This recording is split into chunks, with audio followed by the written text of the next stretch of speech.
Welcome students, आप लोगों का स्वागत है हमारे यूट्यूब चैनल MKLCC ग्रुप पर। अगर आप लोग नए हैं हमारे यूट्यूब चैनल पर तो वीडियो के नीचे लाल बटन दबाकर चैनल को सब्सक्राइब कर लीजिए और बगल में जो बेल आइकन है उसे बजा दें ताकि आप तक इसी तरह के सभी वीडियो के नोटिफिकेशन सबसे पहले पहुंच सके। तो सभी स्टूडेंट्स को मालूम ही है कि 12 नवंबर से मैट्रिक एग्ज़ाम के लिए सेंटअप एग्जामिनेशन होने वाला था और कुछ विद्यालयों में स्टार्ट भी हो गया है और कुछ विद्यालयों में अभी तक स्टार्ट नहीं हुए हैं, जिसमें किसी में 2 दिन बाद है तो किसी में 3 दिन बाद है।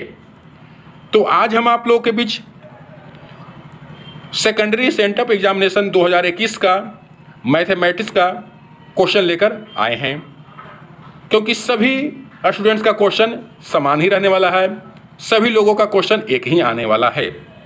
तो आप लोगों के बीच गणित का क्वेश्चन पेपर लेके आए हैं, सभी क्वेश्चन को हम बताते चलेंगे, इसलिए वीडियो को अंत तक जरूर देखें और वीडियो अच्छा लगे तो वीडियो को लाइक करें और दोस्तों पर अधिक से अधिक शेयर करें ताकि सभी लोग को इसकी जानकारी हो सके और सेंटअप एग्जामिनेशन अच्छी तरह से दे सकें। और यह क्वेश्चन पेपर को आप डाउनलोड करना चाहते हैं तो वीडियो के डिस्क्रिप्शन में लिंक दिया हुआ है हमारे टेलीग्राम ग्रुप का, उससे टेलीग्राम ग्रुप को ज्वाइन कर लें और उसमें सभी विषय का आपको क्वेश्चन पेपर मिल जाएंगे। तो चलिए स्टार्ट करते हैं। जैसा कि आप लोग डिस्प्ले पर देख रहे हैं, इस वर्ष जो सेंटअप एग्जामिनेशन हुआ था उसका हम क्वेश्चन पेपर लेकर आए हैं, क्योंकि कुछ स्टूडेंट्स का सेंटअप एग्जामिनेशन स्टार्ट हो गया है, उन्हीं का क्वेश्चन पेपर आप लोग के सामने लेकर आए हैं। तो सेकेंडरी सेंटअप एग्जामिनेशन 2021 मैथमेटिक्स जैसा कि देख रहे हैं डिस्प्ले पर, और यह जो सेट है ए का है। आप लोगों का जो सेंटअप एग्जाम हो रहा है उसमें सेम क्वेश्चन फाइनल की तरह ही रहेंगे। जिस तरह से आप लोग का बोर्ड एग्जाम पड़ेगा मैट्रिक का 2022 में, उसी तरह से सेम क्वेश्चन रहने वाले हैं सेंटअप एग्जामिनेशन में। इसलिए अच्छी तरह से समझ लें ताकि आप लोग को बोर्ड एग्जाम जब देंगे फाइनल, उसमें आपको दिक्कत का सामना न करना पड़े।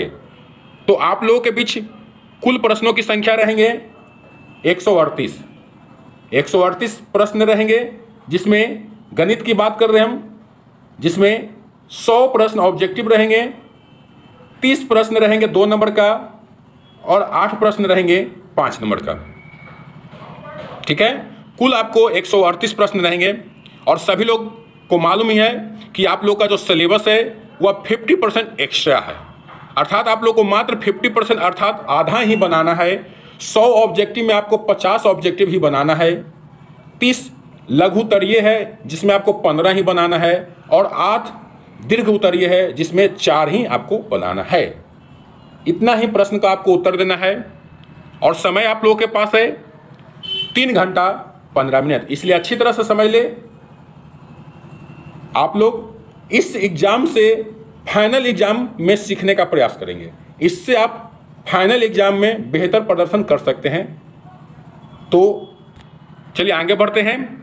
तो जो भी स्टूडेंट अभी तक वीडियो को लाइक नहीं किए हैं, वीडियो को लाइक करें और चैनल पर नए हैं तो लाल बटन दबाकर चैनल को सब्सक्राइब कर दें। तो जैसा कि आप लोग डिस्प्ले पर थंबनेल में यही थंबनेल देखे थे, मैट्रिक सेंटअप परीक्षा 2021 सभी का यही रहेगा।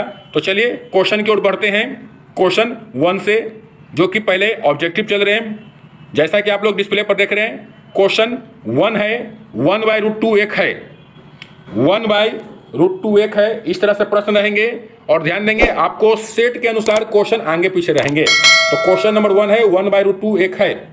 अभी हम सिर्फ क्वेश्चन बताएंगे, अगर आप लोग चाहेंगे कि हम आंसर को भी बताएं तो एक अलग से वीडियो लेकर आएंगे। आप लोग कमेंट करें कि सर हमें आंसर भी बताएं ताकि तैयारी भी और भी बेहतर हो सके। तो आप लोग को आंसर के साथ भी एक वीडियो मिलेगा। तो आप लोग इस वीडियो में अंत तक बने रहेंगे तो हम जल्द ही आंसर के साथ भी एक वीडियो लेकर आएंगे। इसलिए आप लोग इस वीडियो में अंत तक देखें और सभी क्वेश्चन को जरूर देखें, क्योंकि आंसर का जो वीडियो रहेगा प्रैक्टिस के आधार पर रहेगा। हम इसी से क्वेश्चन उठाएंगे और आप लोग का टेस्ट के रूप में उससे हम अब बताएंगे और सभी का उत्तर हम बताएंगे सही सही। आप लोगों से पहले प्रश्न का उत्तर पूछेंगे, उसके बाद हम देंगे। इसलिए आप लोग को प्रैक्टिस ज़बरदस्त कराया जाएगा।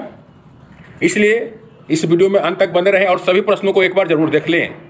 और अगर इस वीडियो का PDF पढ़ना चाहते हैं, इस क्वेश्चन पेपर को डाउनलोड करना चाहते हैं, तो वीडियो के डिस्क्रिप्शन में लिंक दिया हुआ है टेलीग्राम ग्रुप का, वहां से आप डायरेक्ट जुड़कर सभी विषय के क्वेश्चन पेपर को डाउनलोड कर सकते हैं। तो क्वेश्चन नंबर 2 है द्विघात बहुपद से है, जैसे देख सकते हैं अल्फा और बीटा द्विघात बहुपद px बराबर x² + 2x + 3 के शून्यक हो तो अल्फा बीटा का मान होगा, अर्थात अल्फा इंटू बीटा, जिसका फॉर्मूला सभी लोग जानते हैं कि अल्फा प्लस बीटा का मान क्या होता है, अल्फा इंटू बीटा का मान क्या होता है, आप लोग फॉर्मूला पढ़े होंगे। उस तरह से आप इस प्रश्न का उत्तर दे सकते हैं। चलिए क्वेश्चन 3 की ओर बढ़ते हैं। क्वेश्चन 3 भी बहुपद से ही है। आप लोगों से पूछ रहा है बहुपद 4x² + 5√2x - 3 के शून्यक कौन से हैं। तो आप लोग को इसका शून्यक निकालना है। आप किसी भी विधि से शून्यक निकाल सकते हैं, या आप विवेचक निकाल सकते हैं, गुणनखंड विधि से निकाल सकते हैं, आप किसी भी विधि से इसका शून्यक निकाल सकते हैं और इसका आंसर दे सकते हैं। तो इस तरह से प्रश्न रहेंगे। क्वेश्चन नंबर 4 है दो संख्याओं का गुणनफल 15,870 है एवं उनका मसा 23 है, तो उनका लसा ज्ञात करें। तो आप लोग एक्सरसाइज 1 में ही पढ़े होंगे, वास्तविक संख्या में पहली संख्या गुना दूसरी संख्या बराबर मसा गुना लसा। तो दो संख्याओं का गुणनफल दिया हुआ है और मसा दिया हुआ है, तो लसा निकालना है। तो सभी लोग जानते हैं लसा बराबर पहली संख्या गुना दूसरी संख्या बटा मसा। इस तरह से आप क्वेश्चन 4 का जवाब दे सकते हैं। उसके बाद क्वेश्चन 5 भी इसी तरह से है। आपको पहली संख्या दिया है, दूसरी संख्या दिया है। पहली संख्या a बराबर है 2 के पावर 2 गुना 3 के पावर 3 गुना 5 के पावर 4, और b का वैल्यू है 2 के पावर 3 गुना 3 के पावर 2 गुना 5, और मसा a b का क्या होगा, अर्थात ये दोनों का मसा क्या होगा। तो आप लोग अभाज्य गुणनखंड विधि द्वारा मसा एवं लसा निकाले थे। मसा की प्रक्रिया जानते हैं, जो सभी में मिले, अर्थात जिस संख्या का अभाज्य गुणनखंड निकाले हैं उसमें सभी में रहना चाहिए और सबसे कम रहना चाहिए, अर्थात सबसे पावर कम रहना चाहिए, उसी को हम लिखते हैं और मसा ज्ञात करते हैं। तो इस तरह से आप क्वेश्चन नंबर 5 का आंसर भी दे सकते हैं। चलिए क्वेश्चन नंबर 6, अभी हम क्वेश्चन बताने का प्रयास करें। क्वेश्चन नंबर 6 में कह रहा है निम्नलिखित में कौन बहुपद नहीं है। बहुपद पहचानना है कि कौन बहुपद नहीं है। चलिए क्वेश्चन नंबर 7, आप लोगों को इसका बताना है। दो चर वाले रैखिक समीकरण युग्म से प्रश्न है। समीकरण x + 2y - 8 = 0, 2x + 4y = 16 का कितने हल होंगे। तो इसको आपको a1/a2, b1/b2 और c1/c2 के तुलना के आधार पर आप इसको बताएंगे कि इसका अद्वितीय हल होगा या अनगिनत हल होगा या कोई हल नहीं होगा। बहुत ही आसान प्रश्न आप लोगों से पूछा जा रहा है, इसलिए आप लोग ईमानदारी से तैयारी करें। और सभी लोग को क्वेश्चन हम बता रहे हैं, आप वीडियो में से स्क्रीनशॉट ले सकते हैं या हमारे टेलीग्राम ग्रुप से जुड़कर क्वेश्चन पेपर को डाउनलोड कर प्रैक्टिस करके आप सेंटअप एग्जाम में अच्छे मार्क्स ला सकते हैं। अगर आप लोग चाहेंगे तो हम इसका आंसर के साथ भी वीडियो लेकर आएंगे। कमेंट करें और अंत तक जरूर बने रहें। अंत तक बने रहेंगे तो हम जल्द ही आप लोग को आंसर के साथ और सही आंसर सभी क्वेश्चन का हम बताएंगे। तो अभी हम फिलहाल प्रश्न बताने चल रहे हैं, समझाते हुए चल रहे हैं। कह रहा है यदि किसी द्विघात बहुपद के शून्यक का योगफल अर्थात अल्फा प्लस बीटा 4 है और गुणनफल अर्थात अल्फा इंटू बीटा 1 है, तो द्विघात बहुपद होगा। आप लोग द्विघात बहुपद का फॉर्मूला पढ़ होंगे, a into x square minus alpha plus beta into x plus alpha into beta. इस फार्मूला से आप इसको बना सकते हैं और सही जवाब दे सकते हैं। चलिए नेक्स्ट क्वेश्चन नंबर 9 की ओर बढ़ रहे हैं। क्वेश्चन नंबर 9 कह रहा है यदि समीकरण निकायों 4x + ky + 8 = 0 एवं 2x + 2y + 2 = 0 के अद्वितीय हल हों तो, अर्थात आपको यह पहले ही कह दे रहा है कि इसका अद्वितीय हल अर्थात एक और केवल एक हल है। तो आपको k बराबर मान ज्ञात करना, अर्थात k का मान क्या होगा। तो इसको a1/a2, b1/b2, c1/c2 के तुलना के आधार पर इस प्रश्न का उत्तर दे सकते हैं। चलिए नेक्स्ट क्वेश्चन। और यह वीडियो आप लोग को अच्छा लग रहा है तो वीडियो को लाइक जरूर करें और दोस्तों पर शेयर ज़्यादा से ज़्यादा करें। चलिए फिर कह रहा है निम्नलिखित में कौन द्विघात समीकरण है। तो जिस तरह से बहुपद पहचाने थे उसी तरह से इस द्विघात समीकरण को भी पहचान सकते हैं। आप लोग को बताया हो गया होगा क्लास में, कहीं भी आप पढ़े होंगे तो उसमें बताया गया होगा। द्विघात समीकरण, जिस समीकरण में घात का मान सबसे अधिकतम घात कितना होना चाहिए, 2 होना चाहिए। और पहला बात, चर राशि का घात क्या होना चाहिए, पूर्ण संख्या होना चाहिए। इस आधार पर आप बता सकते हैं कि कौन द्विघात समीकरण है। तो क्वेश्चन नंबर 10 का जवाब दे सकते हैं आप लोग। क्वेश्चन नंबर 11 कह रहा है यदि ax square plus bx plus c द्विघात समीकरण है कि मूल एक दूसरे के व्युत्क्रम है तो क्या होंगे? a बराबर b, b बराबर c, c बराबर a या इनमें से कोई नहीं। मूल अर्थात शून्य को ही मूल कहते हैं, एक दूसरे का व्युत्क्रम है, अर्थात अल्फा और बीटा क्या है? एक दूसरे का व्युत्क्रम है।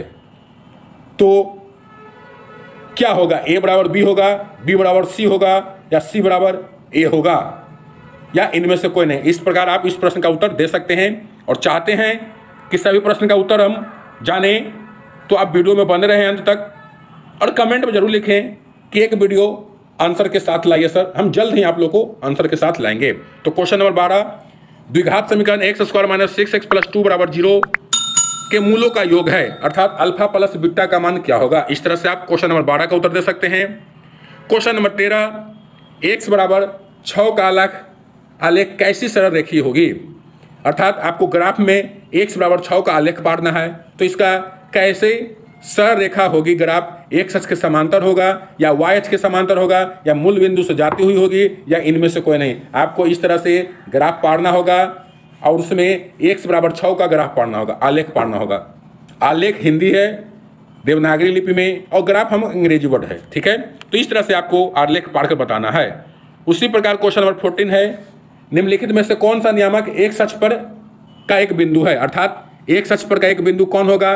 तो आप लोग क्लास में पढ़ चुके होंगे कि एक अक्ष पर स्थित बिंदु का निर्देशांक क्या होता है? जिस अक्ष पर स्थित रहेगा उसका निर्देशांक, उसका मान होगा, और दूसरा क्या हो जाएगा? 0 हो जाएगा। तो एक अक्ष पर है तो x का कुछ मान होगा, y क्या हो जाएगा? 0। तो देख सकते हैं कौन सा ऑप्शन में y 0 है और x का निर्देशांक है, तो ऑप्शन ए है। तो इस प्रश्न का जो राइट आंसर है ए है। इस तरह से आप बना सकते हैं। बहुत ही आसान प्रश्न पूछा है। क्वेश्चन नंबर 15 भी है एपी से। एपी से क्वेश्चन नंबर 15 कह रहा है, चलिए देख सकते हैं। यदि किसी एपी के प्रथम पद ए और सर्वांतर डी हो तो एपी का एनवा पद होगा। अर्थात एपी का आपको फॉर्मूला पूछ रहा है जो आप लोग जानते होंगे, टीएन बराबर A plus N minus 1 into D होता है। तो देख सकते हैं कौन सा ऑप्शन है, आप इस तरह से इसका उत्तर दे सकते हैं। बहुत ही आसान प्रश्न है। उसी प्रकार क्वेश्चन नंबर 16 कह रहा है, समांतर श्रेणी 10 7 4 तीसवा पद है, अर्थात पहला पद 10 है, पदांतर इसका -3 हो जाएगा क्योंकि 7 में से 10 घटाएंगे, और टीएन आपको टीएन में एन दिया हुआ है 30, तीसवा पद निकालना, अर्थात T30 निकालना है, T30 निकालना है। तो इसको आप आराम से बना सकते हैं। ए आपको 10 है, डी निकाल सकते हैं -3 है, और एन आपको 30 है। तो इस तरह से आप फार्मूला में बैठा के इसका मान निकाल सकते हैं। उसी तरह क्वेश्चन नंबर 17 भी है, 7 13 19 205 में पदों की संख्या, अर्थात एन आपसे पूछ रहा, अंतिम पद दिया हुआ है, आपको एन निकालना कि पदों की संख्या कितनी है। चलिए आगे बढ़ते हैं। क्वेश्चन नंबर 18 में समांतर श्रेणी 3 5 7 9 11 का एनवा पद है। एनवा पद क्या होगा? तो 3 5 7 9 11 इस तरह से बढ़ते जा रहे हैं, तो आपको एनवा पद निकालना है कि एनवा पद क्या होगा। तो एनवा पद अर्थात टीएन पूछ रहा है आपसे, तो आप आराम से इसका बना सकते हैं। चलिए क्वेश्चन नंबर 19, मूल बिंदु से दूरी निर्देशांक ज्यामिति से प्रश्न है। मूल बिंदु से दूरी सभी लोग जानते हैं √x² प्लस y² होती है। इस फार्मूला पर बैठाकर इसका मान दे सकते हैं क्वेश्चन नंबर 19 का। क्वेश्चन नंबर 20 भी बहुत आसान प्रश्न है, sin² 65 प्लस sin² 25। इसका आप अनुपूरक कोण वाला प्रश्न पढ़े होंगे त्रिकोणमिति में, 90 - θ। इस पर आप बदल कर इसका उत्तर दे सकते हैं। बहुत ही आसान है। इसका प्रश्न का उत्तर जो होगा 1 होगा। ठीक है, आप बना सकते हैं आराम से, क्योंकि 65 और 25 कितना होता है? 90। किसी एक को बदल दीजिए, आपको आसानी से इस प्रश्न का उत्तर मिल जाएगा। नेक्स्ट क्वेश्चन है क्वेश्चन नंबर 21, बिंदुओं 3 0 और -5 4 को मिलाने वाले रेखाखंड के मध्य बिंदु के नियामक। मध्य बिंदु के भी फार्मूला पढ़े होंगे विभाजन सूत्र में, निर्देशांक ज्यामिति के चैप्टर में, उससे आप इस प्रश्न का भी उत्तर दे सकते हैं। बहुत ही आसान प्रश्न पूछा है। उसके बाद क्वेश्चन 22 है, बिंदु -3 5 का भुज है। तो भुज किसको कहते थे? एक्स निर्देशांक को। तो एक्स निर्देशांक कौन है बाबू? -3 है। इस तरह से आप इस प्रश्न का भी उत्तर दे सकते हैं। वीडियो अच्छा लग रहा है तो वीडियो को लाइक करें। आपको सभी विषय का इसी तरह से वीडियो मिलते रहेंगे। इसलिए चैनल पर नए हैं तो वीडियो के नीचे लाल बटन दबाकर चैनल को जरूर सब्सक्राइब करें। क्वेश्चन नंबर 23, द्वितीय चतुर्थांश में बिंदु के नियामक होंगे। तो द्वितीय चतुर्थांश में बिंदु के नियामक सभी लोग जानते हैं, आप लोग क्लास में पढ़े होंगे। द्वितीय चतुर्थांश आपका ये फर्स्ट है, ये सेकंड है। तो सेकंड में जो नियामक का निर्देशांक होगा, एक्स क्या हो जाएगा बाबू? एक्स हो जाएगा माइनस, और वाई क्या हो जाएगा? प्लस। तो माइनस प्लस देख सकते हैं कौन सा, ऑप्शन में है माइनस प्लस, उसी प्रकार आप इस प्रश्न का उत्तर दे सकते हैं। ऑप्शन बी में है। बहुत बढ़िया प्रयास किए स्टूडेंट्स। चलिए क्वेश्चन नंबर 24 भी इस तरह से केंद्रक के नियामक होंगे। आप लोग पढ़ें केंद्रक का निर्देशांक, निर्देशांक ज्यामिति चैप्टर में ही केंद्रक का निर्देशांक एक होगा तो अंतः केंद्रक, ठीक है। तो आपको केंद्रक का निर्देशांक अर्थात नियामक क्या होंगे यह प्रश्न पूछ रहा है। आप आसानी से दे सकते हैं, बहुत ही आसान प्रश्न है।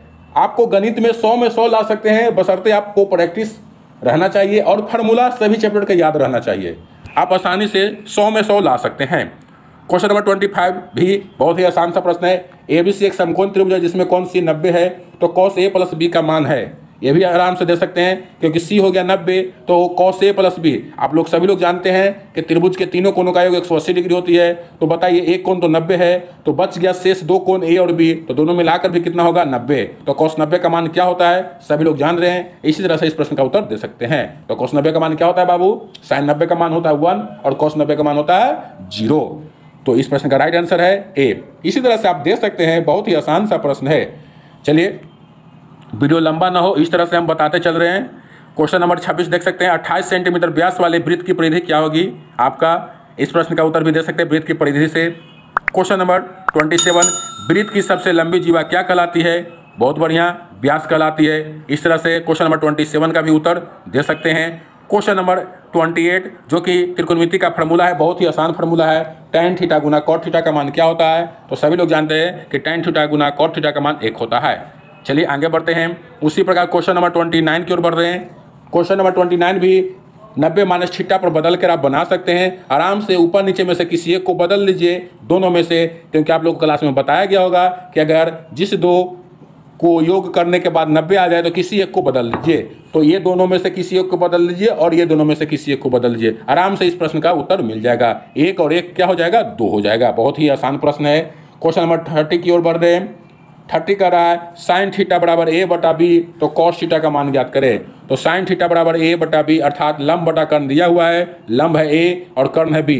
तो cos थीटा पूछा है, cos में आपको आधार निकालना होगा, आप आधार निकाल दीजिए और आराम से cos थीटा का मान भी बता सकते हैं। चलिए नेक्स्ट क्वेश्चन 31 साइन थीटा बराबर 1/2, तो cot थीटा क्या होगा। तो साइन थीटा में सभी लोग जानते हैं कि 1/2, आप इसको कई तरह से बना सकते हैं, मगर सभी आप लोग पढ़ चुके होंगे चैप्टर। तो साइन में किसका मान 1/2 होता है, तो 30 का होता है, साइन 30 का मान 1/2 होता है। तो उसी तरह से थीटा निकाल कर cot थीटा भी निकाल सकते हैं, अर्थात cot 30 का मान क्या होगा, तो cot 30 का मान √3 होगा इस प्रश्न का राइट आंसर।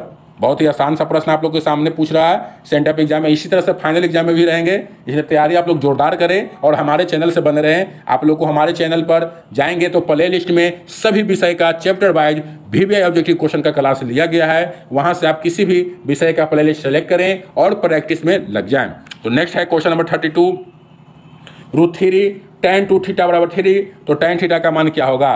तो √3 को अगर उधर जाएंगे भेजेंगे तो tan 2 थीटा बराबर क्या हो जाएगा बाबू, tan 2 थीटा बराबर हो जाएगा 3/√3। अगर इसको हम काटेंगे तो क्या हो जाएगा, कट जाएगा √3 बार में। तो tan 2 थीटा बराबर √3 है, तो सभी लोग जानते हैं कि tan में किसका मान √3 होता है, तो 60 का। तो 2 थीटा बराबर 60 हो जाएगा, तो थीटा बराबर क्या हो जाएगा, 30 डिग्री हो जाएगा। तो इस प्रश्न का जो राइट आंसर होगा बाबू ऑप्शन बी होगा। आप इसे बनाएंगे बहुत ही आसानी से।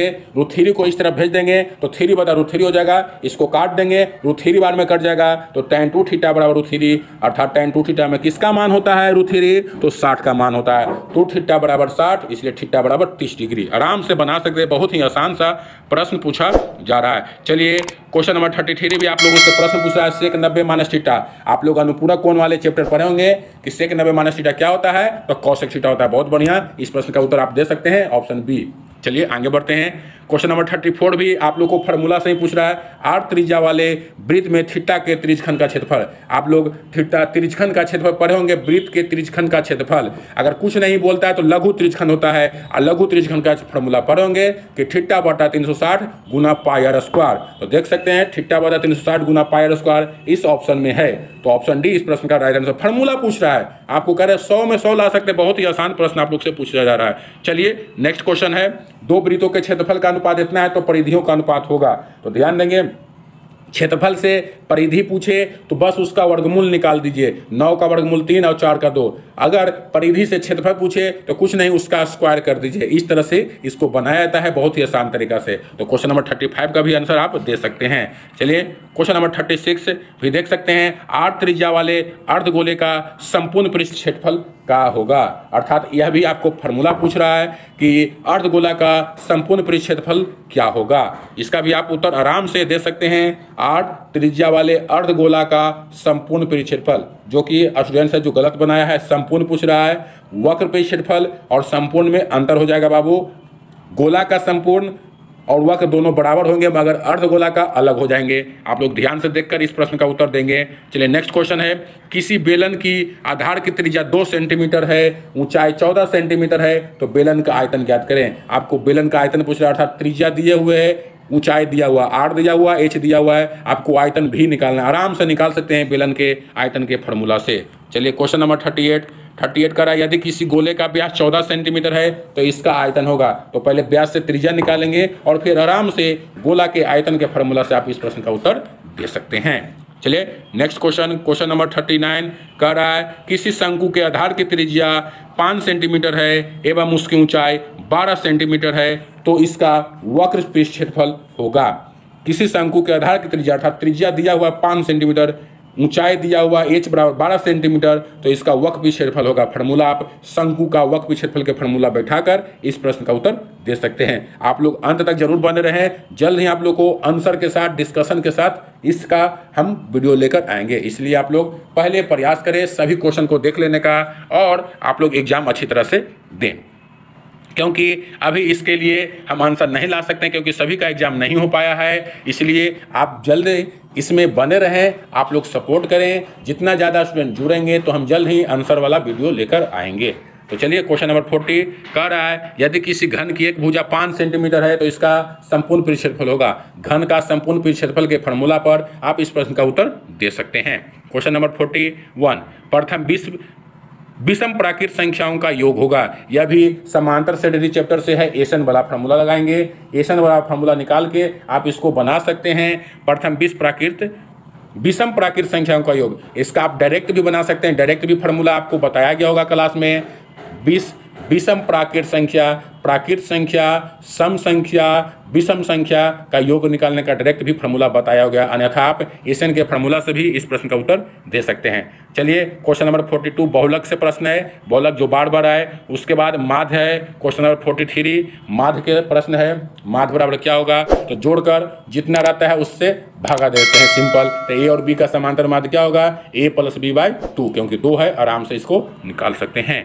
क्वेश्चन नंबर 44 देख सकते हैं। किसी बारंबारता सारणी का माध्य और बहुलक क्रमशः इतना है तो माध्यिका होगी। तो कार्ल पियर्सन से आप लोग माध्य माध्यिका बहुलक का फॉर्मूला लिखे होंगे, उससे आप बना सकते हैं। माध्य माध्यिका बहुलक कार्ल पियर्सन से बनाए होंगे आप लोग क्लास में, उससे आप इस प्रश्न का उत्तर दे सकते हैं। माध्य दिया है, बहुलक दिया, माध्यिका आप आराम से निकाल सकते हैं।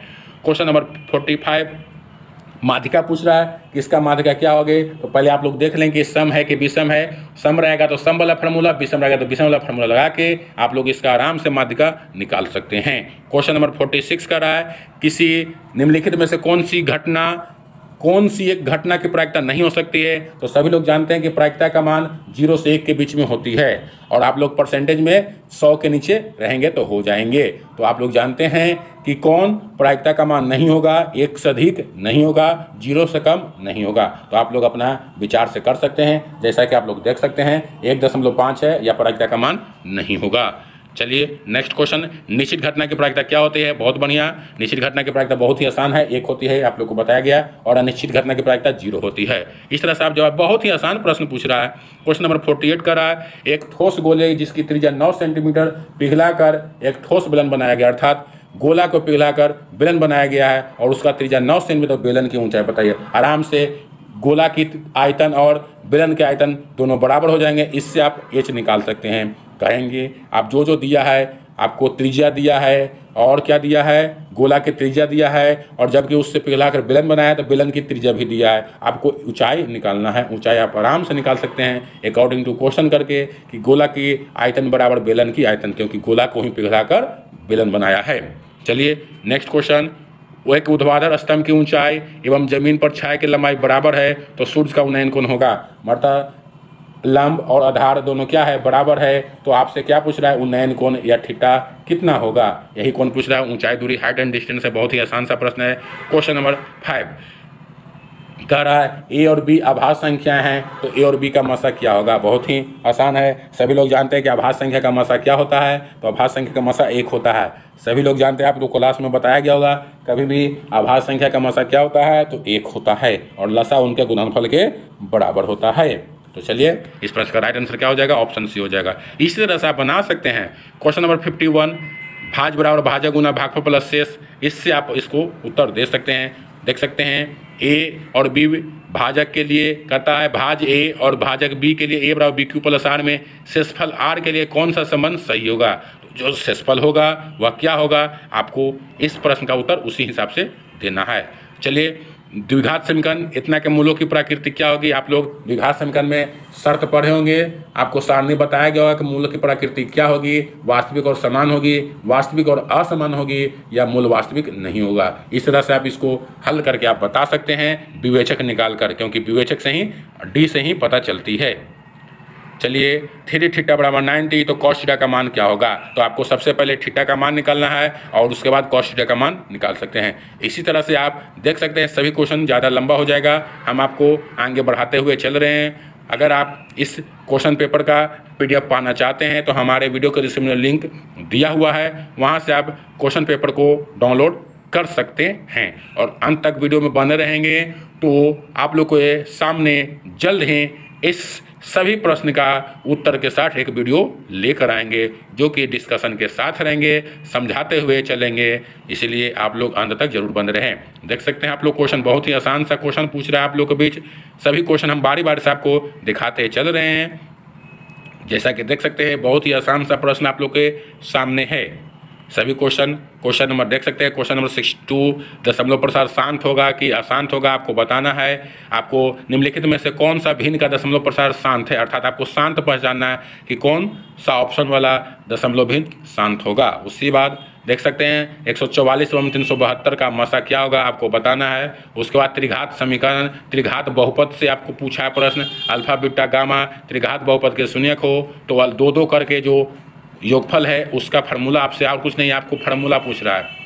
Alpha into beta plus beta into gamma plus gamma into alpha का फार्मूला क्या होगा। फार्मूला पर आधारित ज़्यादा से ज़्यादा प्रश्न आप लोग को पूछ जाएंगे, इसलिए सबसे पहले आप लोगों का काम रहेगा सभी चैप्टर का फार्मूला याद कर लेना। चलिए देख सकते हैं शून्य का दिया हुआ है, के का मान निकालना, द्विघात बहुपद का एक शून्य का दिया है और के निकाल सकते हैं, आराम से निकाल सकते हैं बाबू।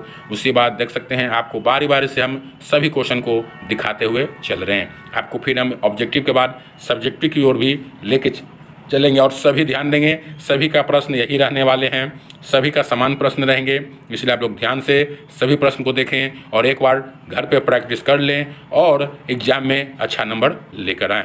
और इस क्वेश्चन पेपर को पाना चाहते हैं तो हमारे वीडियो का डिस्क्रिप्शन में लिंक दिया हुआ है, उससे आप इस क्वेश्चन पेपर को पा सकते हैं।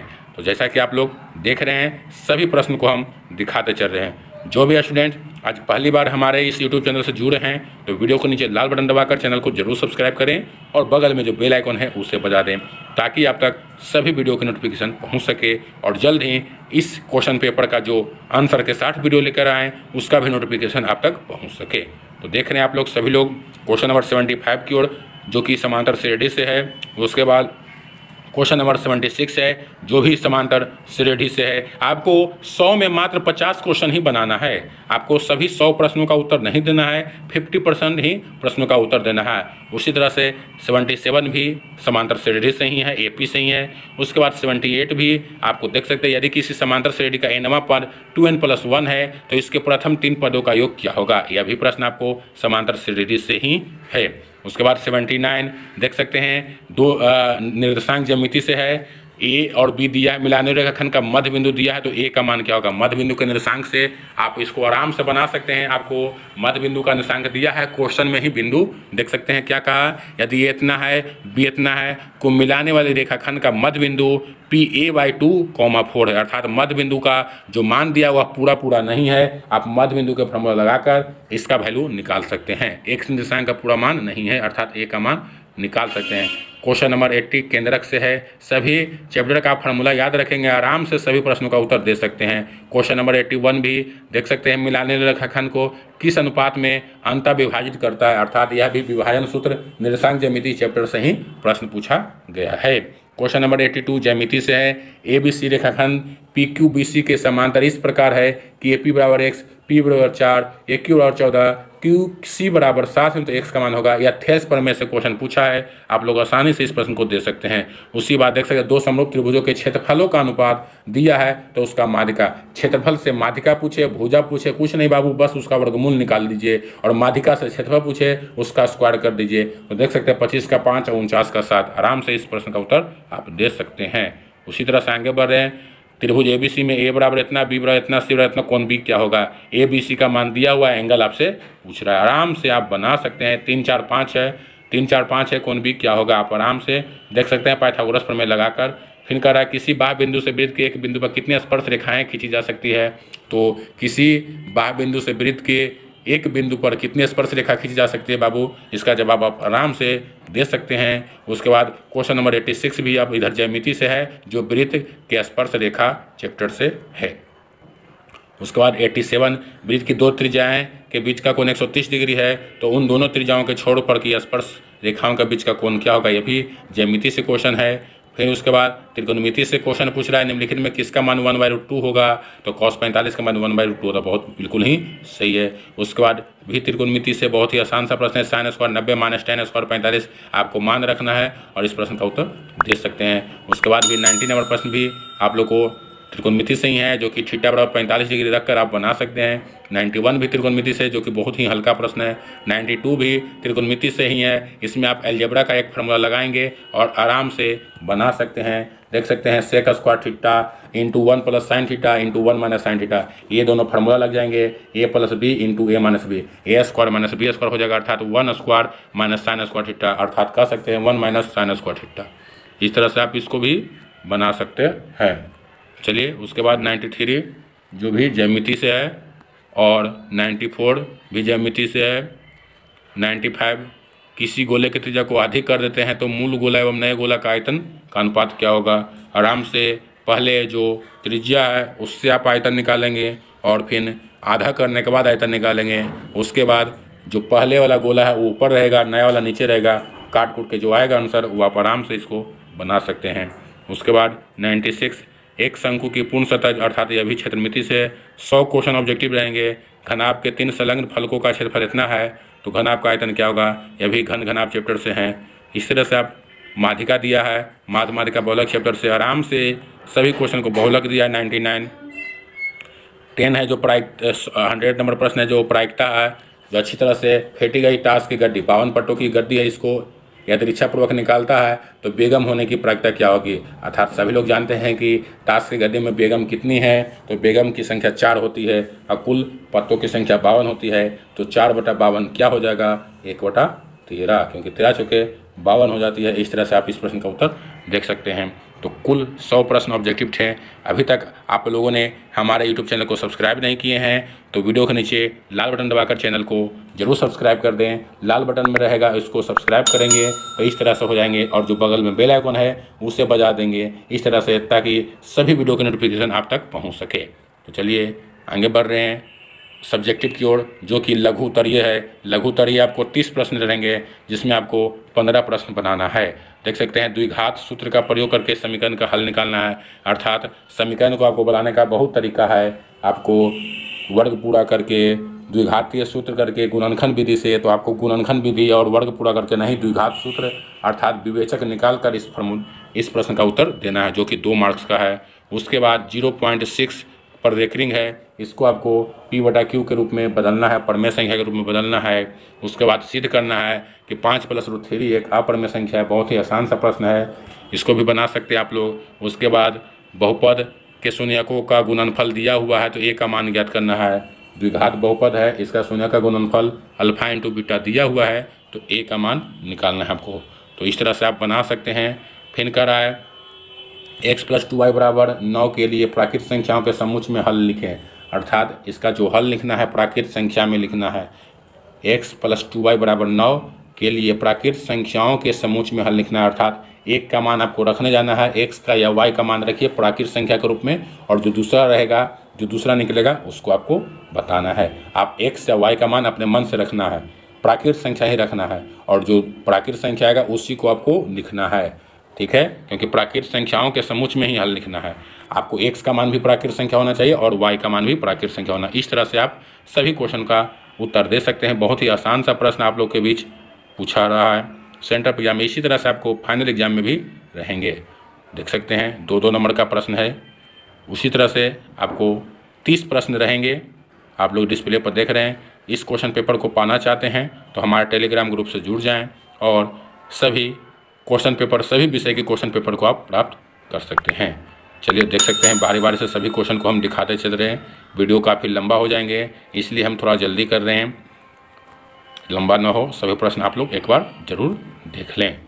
देख सकते हैं बारी बारी से सभी प्रश्न को हम धीरे धीरे कर दिखाते चल रहे हैं। उसके बाद 30 प्रश्न हो गए हैं। उसके बाद आपको सब्जेक्टिव रहेंगे जो कि 8 प्रश्न रहेंगे, जिसमें आपको किन्हीं 4 का ही प्रश्न देना है। देख सकते हैं पहला प्रश्न है 31 नंबर, जो कि आपको आलेख खींचना है, ग्राफ खींचना है और 5 मार्क्स में रहेंगे। इस तरह से आपको अंश और हर, यह भी आपको भाषा वाला मैथ है। यदि किसी भिन्न के अंश और हर दोनों में 2 जोड़ दिया जाए तो वह 9/11 हो जाती है, और अंश और हर दोनों में 3 जोड़ दिया जाए तो वह 5/6 हो जाती है, तो वह भिन्न क्या होगी। इस तरह से आपको 2 चर वाले रैखिक समीकरण से अभी प्रश्न पूछ रहा है, आराम से बना सकते हैं। फिर सिद्ध करना है कि किसी त्रिभुज की एक भुजा के समांतर एक रेखा खींची जाए तो अन्य भुजाओं को एक ही अनुपात में विभाजित करता है। यह थेल्स प्रमेय से संबंधित प्रश्न है जो ज्यामिति से 5 मार्क्स का है। उसके बाद सिद्ध करना है, इसको आप साइन कॉस में बदल कर आप आराम से सिद्ध कर सकते हैं, यह भी 5 नंबर का है। उसके बाद आपको फिर देख सकते हैं हाइट एंड डिस्टेंस से है, ऊंचाई दूरी से है, क्वेश्चन नंबर 35 आराम से बना सकते हैं। यह भी एनसीईआरटी का किताब का ही प्रश्न है, बहुत ही आसान प्रश्न है।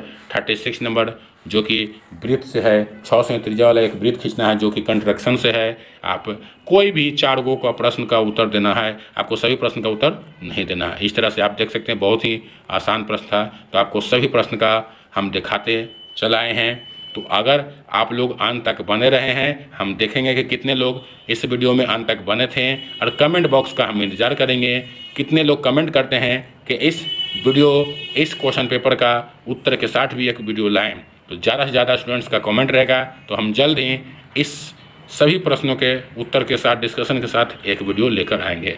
तो आज के लिए इतना ही, फिर मिलेंगे अगले क्वेश्चन पेपर के साथ। तब तक के लिए धन्यवाद। जो भी स्टूडेंट्स प्रैक्टिस करना चाहते हैं तो हमारे चैनल के प्ले लिस्ट में जाएं, सभी विषय का अलग अलग प्ले लिस्ट बना हुआ है, उसमें आप सभी विषय से चैप्टर वाइज क्वेश्चन का प्रैक्टिस कर सकते हैं। तो धन्यवाद, जय हिंद।